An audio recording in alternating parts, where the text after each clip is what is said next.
not prepared.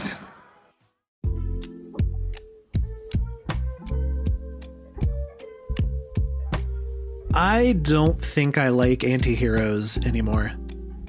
Growing up, if you had asked me who my favorite superheroes were, I tended to lean towards the more broody lot. Venom, Punisher, Batman. This has continued into my adulthood and shaped my preferences in media for better and for worse. I absolutely loved the Netflix Daredevil series because it allowed the character to be raw and, frankly, kind of a dick. That was always the separating factor between, say, Spider-Man and Daredevil. Matt Murdock had gone through some things, and because of that, he literally could not see the world any other way, pun intended on the whole site thing. Meanwhile, we have someone like Spider-Man who equally has seen some bad stuff happen in his personal life, yet I would never describe him as anti-heroic. Maybe a bit of an emo, especially when he dances, but not anti-heroic. So where do we draw the line? I think anti-heroism deals with absolutes, a conscious decision to change something in the world at whatever the cost. The driving factor is usually trauma. Batman's parents dying in front of him due to something systemic and predictable. Daredevil's accident compounded with the discovery that his father's seemingly infallible moral code had a price tag on it, even if he did go out doing the right thing in the end. And in the case of Illidan Stormrage, what are his absolutes? Does he have a real absolute, or did retcon after retcon kind of just move him into the position of one? We've talked about it here and there throughout this season, but I really don't like the overarching reasons for bringing Illidan back. And if you ask me point blank, I would say it was a bad idea, despite the fact that it was clearly very popular. This mostly is because it requires a lot of emotional labor and ignoring of things, one of which is that allowing him to be the big dang hero of Legion means that a lot of other characters suddenly either have to be very stupid, very dumb, there is a difference, or both. Old grudges get forgotten, characters look past things that used to be their defining traits, all so we can move the plot forward and get Illidan from the point A of no longer being dead to the point B of being Sargeras' new jailer and quietly shove the Burning Legion out of the plotline. And I'm remembering this moment now just as I'm doing this recording. This isn't in the script, so pardon me if I ad-lib a little bit. But the thing that really drove me nuts, despite the fact that I get why they did it. There's a cutscene in Legion right around the Burning Shore invasion where you're getting ready to go to Argus, and I can't remember the name of the Naru, but is the one associated with the Army of the Light, who is kind of questioning Illidan. And the Naru gives Illidan this whole very Harry Potter-esque speech of you're the chosen one, now you need to accept your fate, and is trying to turn him into a light forged. And Illidan just immediately kills this Naru, instantly, boom, dead. And all the major lore characters are just there standing around and kind of don't do anything about it. They literally just kind of look at it and are just yep, that's Illidan. Okay, anyways, to space. And it was in that moment where I decided that I don't like Illidan Stormrage, especially now, because we talk an awful lot about Mary Sues in popular media, and that's a term that gets thrown around a lot. But this felt like that in such a hard way. This guy who has murdered uncountable amount of people literally just basically killed a space god for no real reason. No talking about it, no discussion, no back and forth, no merits. He's just boom, he's dead. And in the plot, we're just supposed to be okay with that.